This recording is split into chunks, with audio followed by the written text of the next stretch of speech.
तो hello ladies and gentleman, तो आज हम लोग बात करेंगे रामायण के ऊपर। जो हम लोगों ने टीजर देखा कल ही, जिन लोगों ने मेरा रिएक्शन जाकर नहीं देखा है देख लेना, एकदम रॉ रियल और ओरिजिनल बातें की थी मैंने। बट उसके बाद उसके नीचे मेरे कुछ कमेंट्स आए जिसके ऊपर आज मैं प्रॉपर चर्चा करने वाला हूँ। और ये सिर्फ इन लोगों के कमेंट्स नहीं, ये प्रॉपर इंटरनेट के कमेंट्स वैसे अभी सर्व कर रहे हैं आफ्टर वॉचिंग द टीजर और you can say glimpse Shri Ram के ऊपर जो आया है उसके ऊपर लेके लोगों को बहुत ही मिक्स्ड ओपिनियंस हैं। जिन ओपिनियंस को मैंने उठाया और एंड में मेरा एक टच है कि what if S S Rajamouli बनाते हैं रामायण। सो यार उन सब चीजों पे थोड़ा सा नजर डालते हैं और चर्चा करते हैं कि क्या सही है और क्या गलत, और हमें क्या एक्सपेक्टेशंस रखने चाहिए नमित मल्होत्रा के रामायण से। So the first comment was, भाई आदित्य धार 300 करोड़ में खुद का वर्ल्ड बिल्ड क्रिएट करके रियलिस्टिक टच दे सकते हैं, तो बाकी के डायरेक्टर्स 1000 करोड़ में भी इतने हैवी सीजीआई वीएफएक्स पे क्यों इतना डिपेंड करते हैं। यहाँ रणवीर जब अयोध्या में है वो सीन्स एक्चुअल शूट लग रहे हैं और जो देखने में भी बहुत प्यारे लग रहे हैं। वैसा टच मूवी में ज्यादा से ज्यादा रखना चाहिए, क्योंकि ये सिर्फ भाई का नहीं मेरा भी ओपिनियन है कि ओरिजिनल शॉट्स जो होते हैं वो एनी डे सरपास कर सकते हैं जो सीजी शॉट्स होते हैं। एनी डे जो एक्चुअल शूट्स होते हैं ना वो एनी डे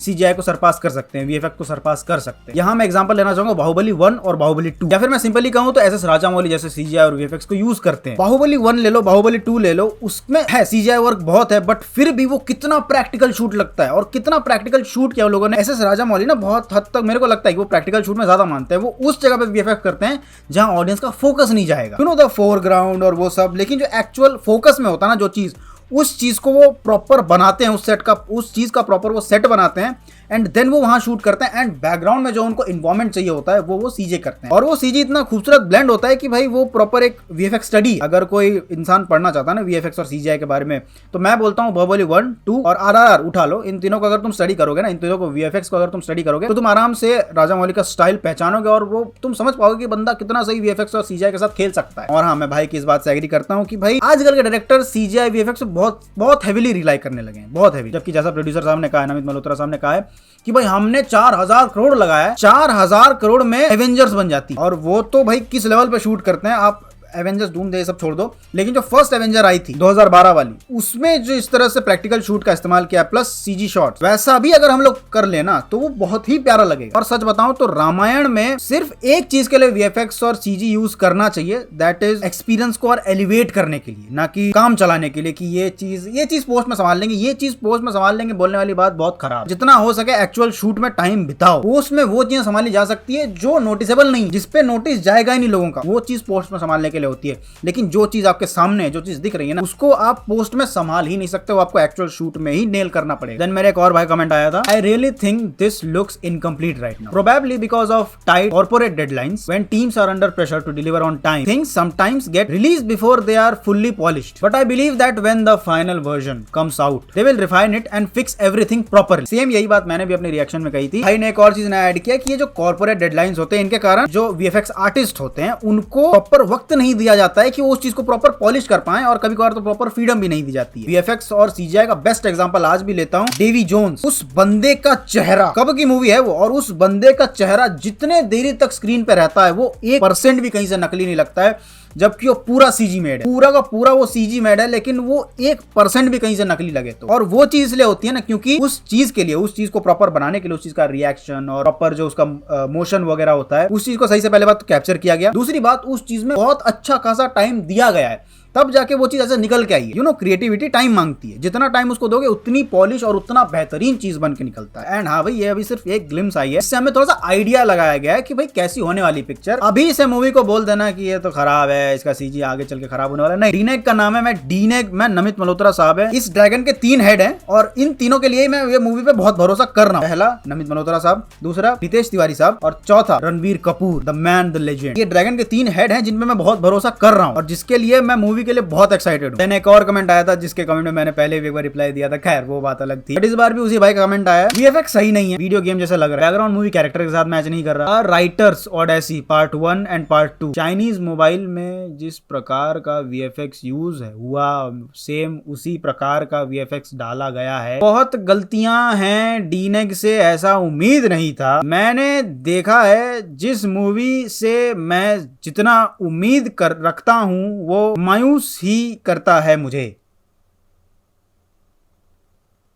सॉरी भाई। अगला कमेंट आया था, I think the biggest mistake Namit Malhotra is making is rendering western sound music to Ramayana to appease western audience. Ramayana needs extremely endemic Indian music, tabla, sitar, veena, santoor sounds need to be overwhelming and aesthetics. I just saw the teaser dubbed with Padmavat Rani Sa song and the trailer instantly felt 1000% better. Siyaram विवाह उत्सव पे जरा सोचो कि पहनाव जयमाला की जगह अगर वायलिन, सेलो, सिम्फनी सुनाई देगी तो कितना डम सा साउंड करेगा। Which is true though, but इसका म्यूजिक ना मैं बोलता हूँ हांस जिमर्स कोई ऐसे देखो वेस्टर्न म्यूजिक है, मैं वो नहीं बोलूंगा, बट फिर भी उसमें क्या इंडियन टच जोड़ने के लिए तो हम लोगों ने ए आर रहमान को लाया है ना। नमित मल्होत्रा साहब ए आर रहमान को भी लेके आए, there is a reason for it. मैं बोलता हूँ भाई आप जो टीजर है ना उसको रिपीट पे सुनो, उसको रिपीट पे थोड़ा देखो, धीरे धीरे ना वो म्यूजिक आपको लगेगा कि सही में ये म्यूजिक मेरे अंदर बिल्ड हो रहा है। एंड देखिए आप तुरंत अगर किसी भी चीज को देखेंगे ना तो वो चीज आपको थोड़ा सा माइंड में खटकेगा, क्योंकि आपके एक्सपेक्टेशन कुछ और हैं, लेकिन आप अपने एक्सपेक्टेशन को साइड में रखो कुछ देर के लिए और जस्ट उसको एक क्रिएटिव चीज की तरह देखो। वो चीज आप ना पहले बात तो उसको महसूस करने की कोशिश करो, उस चीज को अडेप्ट करने की कोशिश करो, उस चीज को देखने की कोशिश करो, अपने एक्सपेक्टेशन को साइड में रख के वो चीज बेहतरीन लगेगी, वो चीज बेहतरीन है। रिएक्शन वीडियो में बोल नहीं पाया क्योंकि मेरा प्रॉपर विजुअल्स पे ही ध्यान था, बट मैं बोलना चाहूंगा कि background music and the music जो मूवी में होने वाला है भाई, आपको दिक्कत मतलब आपको दिक्कत नहीं, लेकिन आपको वो एक कंसर्न है ना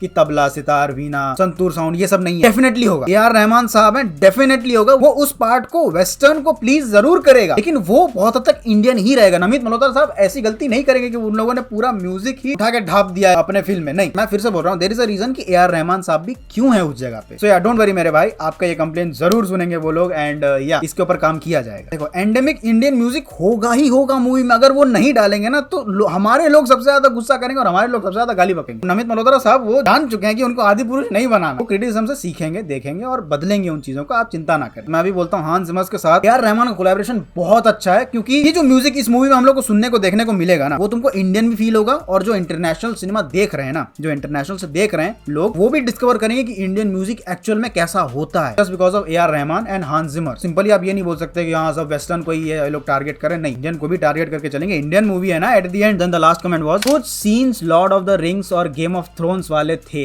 बाकी इंडियन सिनेमा के हिसाब से अच्छा तो लगेगा, लेकिन यार रामायण जापानीज लोग इंडियन माइथोलॉजी से इंस्पिरेशन लेकर इतने अमेजिंग क्रिएटिव काम करते हैं, इनको भी खुद का कुछ नया करना पड़ेगा, कॉपी या इंस्पिरेशन से काम नहीं चलेगा, क्योंकि कॉपी सीन्स कंपेयर होंगे। बाकी अभी तक के दिखाए मटेरियल में भाई 400 करोड़ बजट वाला टच नहीं दिखा, होप ट्रेलर तक सही हो जाए। ये तो कंप्लेन मैंने शुरू में ही बोल दी कि जो 400 करोड़ इन लोगों ने बोला है, फिलहाल तक तो वो जस्टिफाइड नहीं लग रहा है, मैं सच बोल रहा हूँ, फिलहाल तक वो जस्टिफाइड नहीं लग रहा है। बट मैं वही बोलूंगा कि यार ये बहुत ही जल्दबाजी का टाइम है, क्योंकि अभी सिर्फ एक 2 मिनट का ग्लिम्स आया, उस पे ये जज कर देना कि 4000 करोड़ कहाँ फूक दिए, आदि पुरुष नहीं है। 8 अकेडमी अवार्ड्स मजाक नहीं होते हैं, मैं फिर से बोल रहा हूँ। तो यार भाई ट्रेलर का वेट कीजिए, बहुत सारी चीजें ठीक होगी।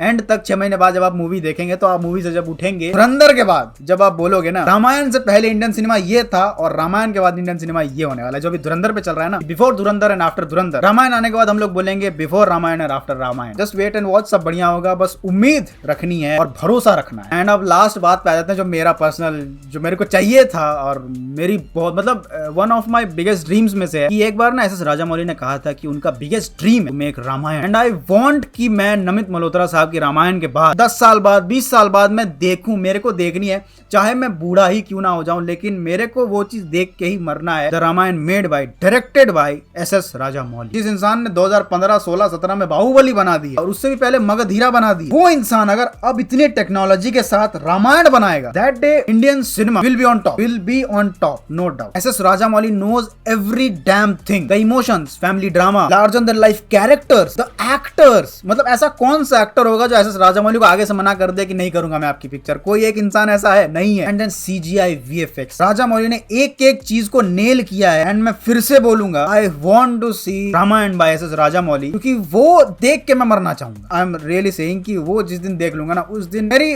वो दिमागी तमन्ना पूरी हो जाएगी कि भाई after this I can die. मतलब मेरे को मार दो, मेरे को कोई दिक्कत नहीं, लेकिन ये मूवी मेरे को देखनी, और उनके साथ म्यूजिक हो एमएम कीरवानी का, तो भाई चांद पे 4 चांद लग गए यार। तो यही थे मेरे ओपिनियंस, और जो लोगों के कमेंट्स आ रहे हैं, ज्यादातर लोगों के ऐसे ही कमेंट्स आ रहे हैं कि भाई जो अयोध्या वाले शॉट्स थे वो काफी अच्छे लगे, लेकिन जो सीजी शॉट्स थे वो कहीं ना कहीं मार खा रहे हैं, जो कि मैं बोलना चाहूंगा, जो मैंने रिएक्शन में भी बोला था कि अभी बहुत जल्दबाजी है ये चीज जज करने के लिए। अभी आप उनका स्केल देख लो कि वो क्या स्केल पे जा रहे हैं। चीजें तो वीएफएक्स, सीजीआई, ये चीजें और फिनिश्ड होंगी, और चीजें और बनेंगी, और चीजें और खत्म होंगी, और सीन्स ऐड होंगे, कट होंगे। तो ये टाइम बहुत ही जल्दी हो जा रहा है किसी भी चीज को एकदम जज करके फाइनल आउटपुट दे देने के लिए कि नहीं यार मजा नहीं आएगा। तब तक तुम बताना तुम्हारे तुम्हारे और क्या क्या ओपिनियंस है रामायण को लेके, और तुम क्या एक्सपेक्ट करके चल रहे हो। मिलता है किसी roast reaction opinion review video में, तब तक के लिए बाय।